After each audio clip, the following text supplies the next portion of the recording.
Federal Reserve is saying that banks are now free to use crypto and XRP. I don't think people understand how bullish this actually is. This is interesting, guys, because the Fed said it was withdrawing supervisory letters that said that banks should seek advance approval from authorities before engaging in crypto asset and stablecoin activities. In addition, the Fed, the FDIC, and the Office of the Controllers of the Currency pulled back statements from 2023 that urged banks to be careful when it comes to crypto-related risks. During the 2024 campaign for the White House, President Trump promised crypto investors that he would have their backs if he was reelected. In a statement announcing the latest changes, the Fed said that regulators would look into whether new guidance to support crypto asset innovation was appropriate. But it means effectively that I think a lot of those letters had scared the banking system sort of out of getting meaningfully involved in crypto. And now they're saying,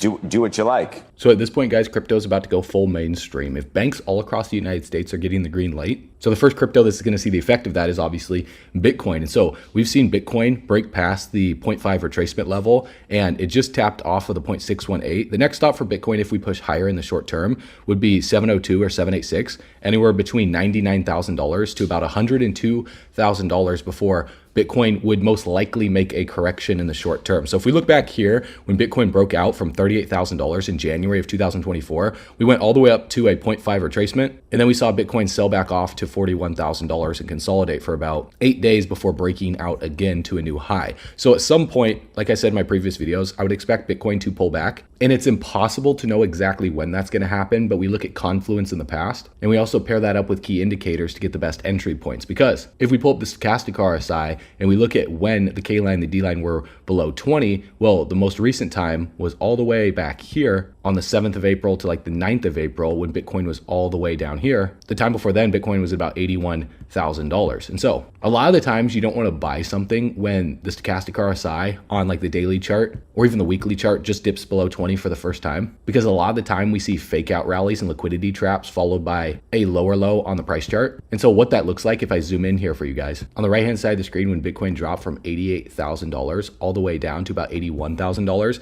look at what happened on the stochastic RSI. We experienced a bearish cross by like the 27th of March, and we broke all the way down here below 20. And then we saw the price chart make a bounce all the way up here, and it wicked off of $88,000, which was a massive bull trap because the price got rejected from the previous range high, which was the 24th of March, for a lower high. So we didn't see a trend reversal here, and then the price continued all the way down here to the low to about $74,600. And so the stochastic RSI experienced a bullish cross, confirmed it by passing above 20. But because we didn't see the price chart clear previous high, we're still in a downtrend. So you don't want to enter until you have confirmation on the price chart of a trend reversal, which is clearing of a previous high, holding as support. And although we had confirmation of a bullish cross, we didn't have confirmation of a trend reversal. So this is when you stack multiple signals and indicators together. So you're not just relying on one thing. We look for confluence. When multiple things are saying the same thing, then that's a good sign to enter. And so the stochastic RSI broke all the way back down here again. We saw a lower low on the price chart, and it's very similar to what happened all the way back here from January 11th of 2024 to January 23rd. We saw a breakdown in the price chart all the way down here to about $41,000. We saw a bearish cross on the stochastic RSI come all the way back down here to 1 for the K line. We see a short-term temporary recovery, relief rally, which led us to a bullish cross. It wasn't confirmed because it didn't pass above 20, but it brought the K line back to like 19 or 20. And then the price broke down for a lower low, and the stochastic RSI rolled back over again. And so what does that mean for what's happening right now? Because on the right-hand side of the screen, well, the stochastic RSI has broken all the way up here, and now the K line, the D line are at 100. And Bitcoin cleared the previous range high of about $87,000 for a trend reversal. It also cleared this resistance, which was support since the 25th of November till we broke down on the 24th of February. So this was a very strong support, guys, because for 90 days, Bitcoin held above, the $91,000, $92,000 region, which simultaneously is the 0.5 retracement level, where Bitcoin got rejected from back here on the 30th of January on the recovery. So on the left-hand side of the screen, look at what happened on the recovery on the stochastic RSI. We broke all the way up here to like 98, and then we experienced a bearish cross on the 30th of January. Now, when we experience a bearish cross above 80, it doesn't mean that the stochastic RSI is just going to come down right away back down to 20. We can stay above 80 for an extended period of time while the bulls remain in control. So what we want to look for here in the short term is a bearish cross above 80, bringing the stochastic RSI down a little bit. As you guys can see, if I zoom in here on the left-hand side of the screen, when we experienced this bearish cross right here at about 96 on like the 29th and 30th of January, the stochastic RSI and the K-line came all the way back down to 80 and 82 respectively while the price consolidated. And so that's what I would want to see in the short term, is for the K-line and the D-line to come down a little bit. They're both at 100. This is not the best time to be entering into Bitcoin. Even though Bitcoin could technically push up a little bit higher to a 702 or 786, which is $99,000 or $102,000, at some point there should be a pullback in Bitcoin, unless we do something like what happened here from the 7th of February until the 12th of February, and Bitcoin just rips all the way past the all-time high. Then a major pullback happens, like what happened all the way up here on the 15th of February to the 23rd of February. But the most likely case scenario, although anything's possible, is for Bitcoin to pull back here soon. And when that happens, we're going to be watching the stochastic RSI on the daily chart, and we're going to see if it stays above 80 while the price consolidates for a little bit. Because I would want to see the price hold on top of this $92,000 support, and ideally we would want to see another push higher to like $98,000, $90,000 before we see this pullback and the price consolidate. But on the weekly, this is actually really good because the K line is now at 36. We passed above 20. The D line is right at 20. So we want to see a weekly close by the 28th of April in about 3 days, where the D line in orange passes above 20. And then depending on the candle body close, we're going to watch and see what the pullback looks like. If the weekly does not hold this zone right here and we continue higher into the next week, and we see an aggressive bearish candle come in here to bring the price back down to about $86,000, then I'll explain a little bit how that could hit the altcoin market, with altcoins like SUI breaking out, HBAR seeing a bounce, Ondo seeing a bounce, and even how that would affect XRP. But first, let's look at the Bitcoin stock to flow model on the macro, and let's see how we're looking in terms of the days until the next halving, because I've shown you guys this in so many videos, and you can see the model variant here in red and green. When the price has been at an all-time high, we've been above zero on the model variant in red during the last few bull market cycles. And with this pullback right here, we're seeing the model variant all the way at negative 1.46. We have never been that low in history based on this current model right here for the stock to flow, which is a sign that Bitcoin has been drastically oversold during this consolidation phase. Also, if we zoom in here, we're transitioning from orange to yellow. And I've said this previous times that right between 1,000 to 1,200 days, when we transition from orange to yellow and then we get closer to light yellow and light green, this is where we see the biggest move in the market. And then we top out at light green every single bull market cycle at the end. So if we go all the way back here to the 2017, when we transitioned from orange to yellow, we were all the way over here. Look what happened after that when we turned to yellow and then went to light green. We saw a massive breakout to the stock to flow line, followed by another consolidation period, massive breakout, consolidation period, then finally the all-time high before we went into a bear market. And this is what we had to look forward to for the rest of the bull run. We went well above the stock to flow line by like $15,000. The model price was at $3,700, whereas Bitcoin's price got up to nearly $20,000. Now for this cycle, that doesn't mean that Bitcoin's going to get past the model line. That's at like $370,000. But if we get just halfway there, that's around $200,000. So I would expect leading into the end of this year, Bitcoin to break out into a new all-time high and for the entire altcoin market to follow. Now, one altcoin that we need to watch closely is XRP, because when Bitcoin pulls back, I would expect that to cause a pullback in XRP. We have not seen XRP break this downtrend yet decisively, because as you can see, since this high right here on the 16th of January, we're just still in this downtrend. Sure, we've broken out from $1.60 and we're just sitting at $2.20, but that doesn't mean XRP won't pull back when Bitcoin sees a pullback, because if we trace up the Wyckoff event next to XRP, if Bitcoin pushes higher in the short term to $99,000 to $102,000 before a pullback,